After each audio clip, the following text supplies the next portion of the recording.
Hello everybody, I'm Nick Kangadis for MRC-TV and welcome back to Uncommon Sense. First, I would like to say thank you to our veterans. It shouldn't take a designated day for people to recognize the sacrifices all of you make for our benefit, but from the bottom of my heart, thank you. Also, I haven't seen all of you in a little while, so I just wanted to publicly congratulate my Chicago Cubs on finally winning the World Series in, well, any of our lifetimes. Finally, I would like to thank a little over a third of the American people for going out there and performing your civic duty by voting this past Tuesday, no matter who you voted for. Today's Golden Jackass winner is one that has been deserving for a long time. Heck, he could probably buy his own trophy, but I digress. This puppet master is manipulating liberal, disenfranchised youth and perennially misguiding people yet again. His mission to destabilize the United States and create chaos wherever he can has been and is continuing to show itself in light of the outcome of early Wednesday morning's election results.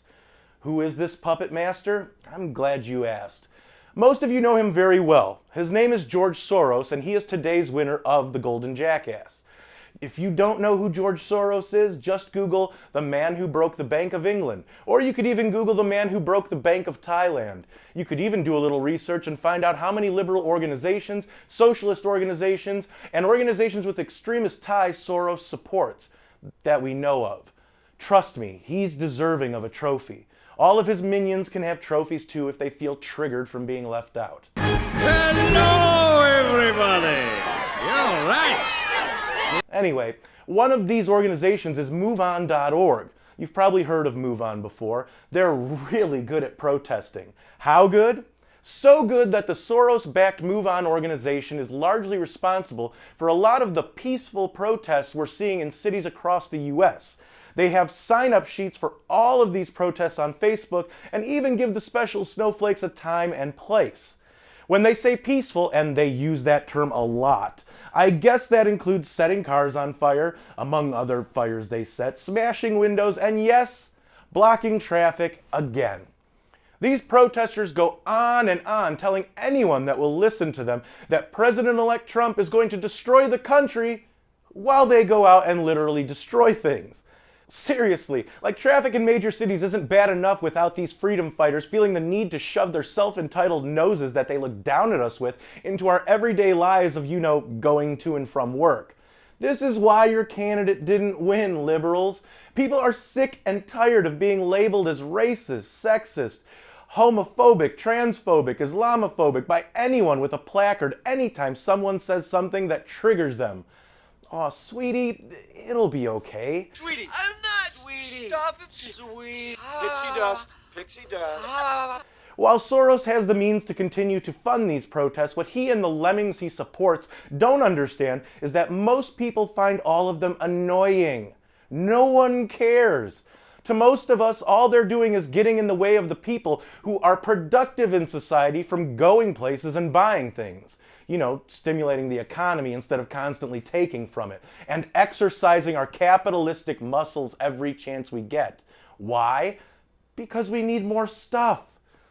We're gonna have to buy more stuff! They're protesting the outcome of an election. You know what they have to do in order to avoid being upset at the outcome of an election? Next time, get more votes. These grown children have been so used to things working out their way for so long that when they don't get a participation trophy for doing pretty much nothing, they freak out. And it's glorious.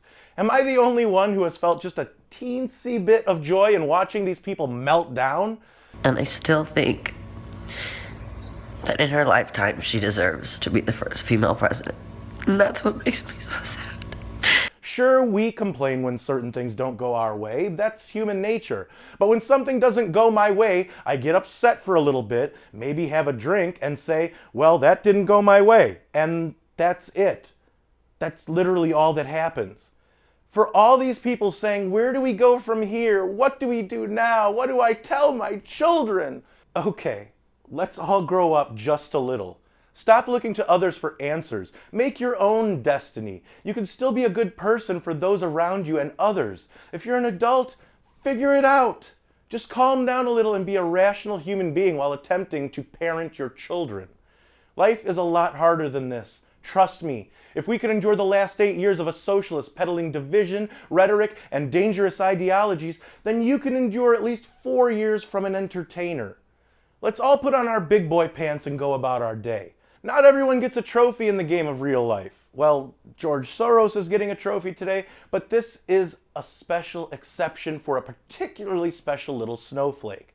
George Soros funding the sheep to protest an outcome he doesn't like? A few $1 million. Watching the sheep freak out that their lives are only slightly different from the day before? Priceless. What did you think of this episode of Uncommon Sense? Who do you think should be my next triggered, safe space, easily offended victim? Let us know in the comments below. Thanks for watching, and if you like this video, check out more on MRC-TV's YouTube page or visit us at MRCTV.org, because we don't censor free speech. And don't forget to like us on Facebook and follow us on Twitter. For MRC-TV, I'm Kangadis, and until next time, don't let your common sense be uncommon.